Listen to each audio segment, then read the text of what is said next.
In the hopes of overcoming your potential lunch tiredness, I've focused on really sparkly transitions. So I hope that helps a little bit. My name is David Easton, and I'm the chair of ceramics at the Maryland Institute College of Art.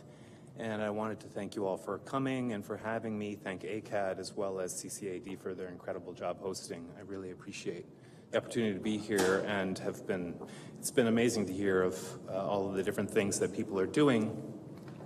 I came to talk a little bit today about a research initiative that I started in 2008 called the Mica Ceramics and New Technology Research Initiative, with the hopes that perhaps it creates a discussion around residency model or AICAD schools as a kind of space for a think tank. As I mentioned, in 2008, I founded the Mica Ceramics and New Technology Research Initiative. The initiative supports programming focused on developments in digital fabrication and contemporary art and design practices in ceramics. It supported workshops, visiting artist lectures, the development of curriculum, and short-term residencies and symposium. As a new chair in my area and coming to Mica, I'm now in my 8th year and feel ancient. I hope to rethink and redesign what a ceramics program might be at a school like Mica. And this research initiative has been really just one part of this rethinking.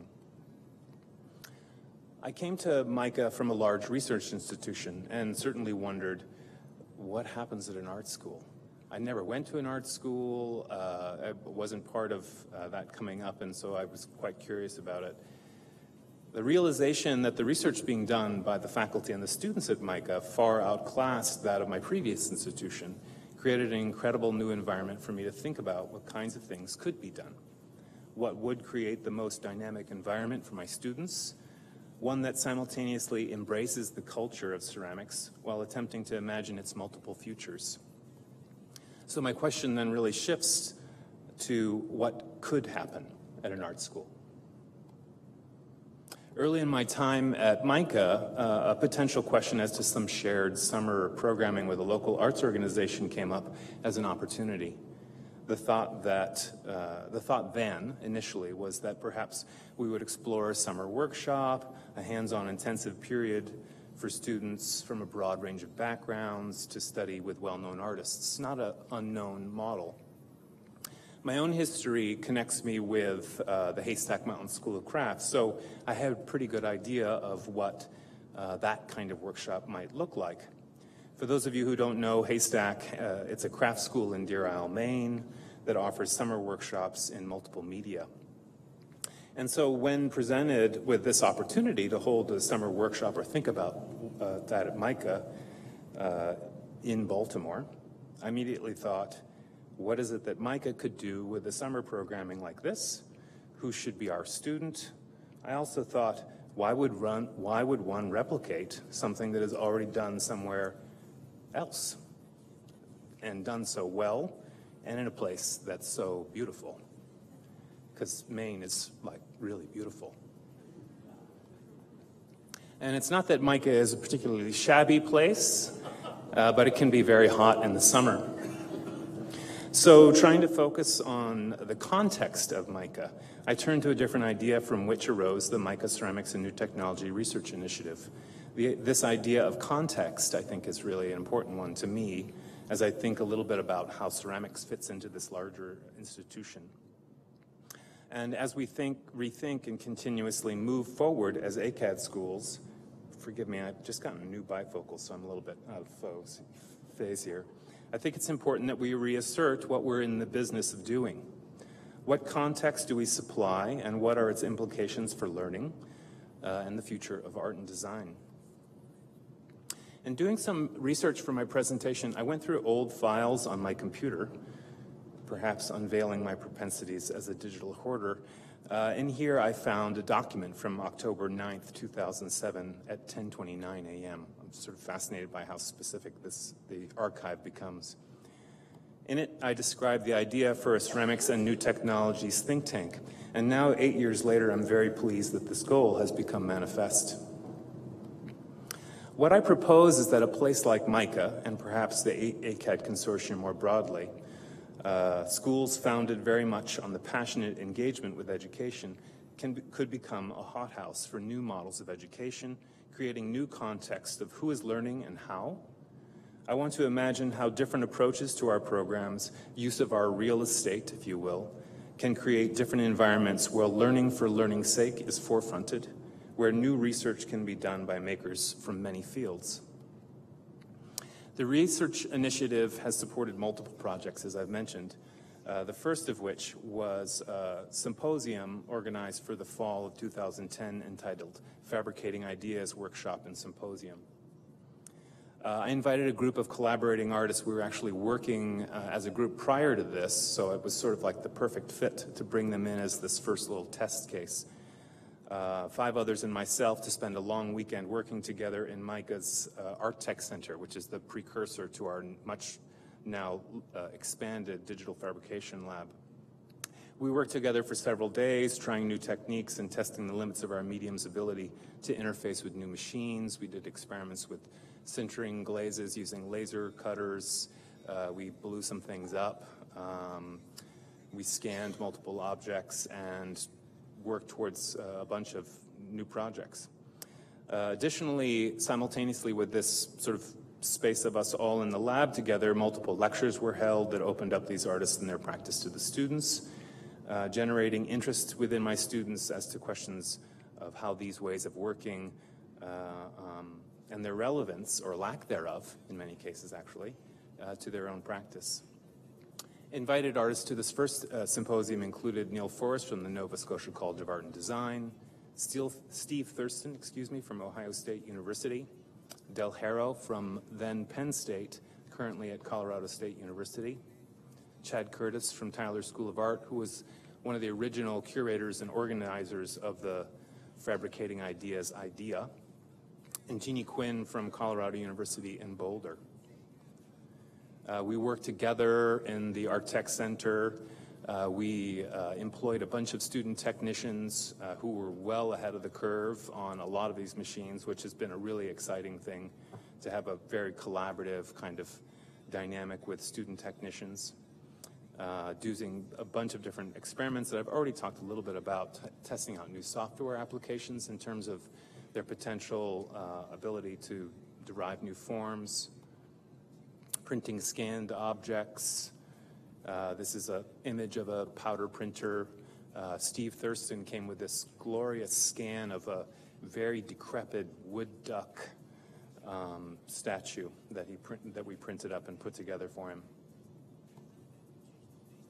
On all of this towards a variety of personal and potentially collaborative projects. All of the work came together a year later in an exhibition in Philadelphia concurrent with the AICAD conference. And then funded through an NEA Artworks grant, the fullest realization of this sort of idea of a think tank residency came together in the summer of 2012. The artists that came together on that occasion were some repeat customers that worked really quite well in this setting, including myself as project manager, included Rory McDonald, Neil Forrest from Nova Scotia College of Art and Design, Julie York from Emily Carr, and Jeannie Quinn from Colorado University in Boulder. This was a 3-week residency. I wanted something that would be intensive enough, but also not entirely disruptive to their professional careers. And we came together for a much more in-depth period of time working with these tools and ideas, living together in the neighborhood right next to campus, holding regular chat sessions that were documented, reflecting on the impact of these new technologies for ourselves as artists, also for the field, our institutions, and our students. So all of these things were meant to work together as part of this idea of a kind of think tank space that was much more immersive in terms of our practices. And you can't bring people to Baltimore without them asking about The Wire or homicide life on the streets. We experimented with laser cut prints and experimented in glaze sintering. These are just a few images of some of the pieces in process during that time. A lot of things that were really quite interesting is that some people come up against this technology and there's quite a lot of friction. So Some artists immediately fled the computer lab and went to the clay studio and then came back with ceramic objects that we then scanned and worked with students really proficient in software involving animation to create new objects that were then scaled and cut out on CNCs in a bunch of different ways. I know I'm over time. Many of these projects were really just experiments. Prototype for an idea, simply an opportunity to experiment and consider the impact of this technology on ourselves and our students. In the fall of 2012, the group returned, what's wrong with that? There we go, to Mica to take part in a panel presentation on their experience. We had additional lectures, panel presentation, some additional time in the lab, a luncheon where the artists could mingle and talk to the students about their work. I'm interested in presenting all of this here at AICAD from a focused research-based perspective on what might be, but I would stress that our best teaching comes partially through engagement with our practice. This research initiative has fostered new curriculum as well. That's offered in the ceramics department regularly, a course called Hybrid Methods that works half in the digital fabrication lab and half in the ceramics studio. For my own sake, residencies have been some of the most productive and innovative times for my own practice. This research initiative has not only strengthened my department's response to new technologies, has looked at different ways of kind of thinking about student involvement in these technologies and development, but it's also generated ideas of how a residency model itself could be used within the context of existing classes or as a structure or formation for a whole new class model. So what does this mean for AICAD and the consortium of schools represented here? To put it simply, I need help. It's a ton of work to do something like this, and I think we should all do it together at the same time. I think we need to ask, what is it that could happen in an art school? I think in this, we are engaged with a rethinking of the potential of our context. We must understand that this means real estate as much as more ineffable things like expertise and time. The AICAD consortium itself is a context, one that is loaded with the potential to be a hothouse for ideas. We have the spaces and the technology to support our students to be creative leaders. The spaces we create and share, both real and potentially virtual, should be open to ideas like these, where various practitioners come together for an in-depth research experience that can be brought back to their own practice and pedagogy. Perhaps the next AICAD conference incorporate all of us working in our studios. To try and be more succinct, I hope to present my initiative as a new model, a new opportunity, one that could be borrowed, shared, exchanged, and reimagined for all of the AICAD schools. The AICAD consortium, again, I think about as a context. This idea of a context is meant to flow through here, one that is loaded with the potential to be a hothouse. Perhaps we imagine this rotating think tank, where each school acts as a node in a larger research cluster, each school becoming a host and then guest, a cycle of collaboration through a residency model, responsive, proactive, and innovative. Thanks.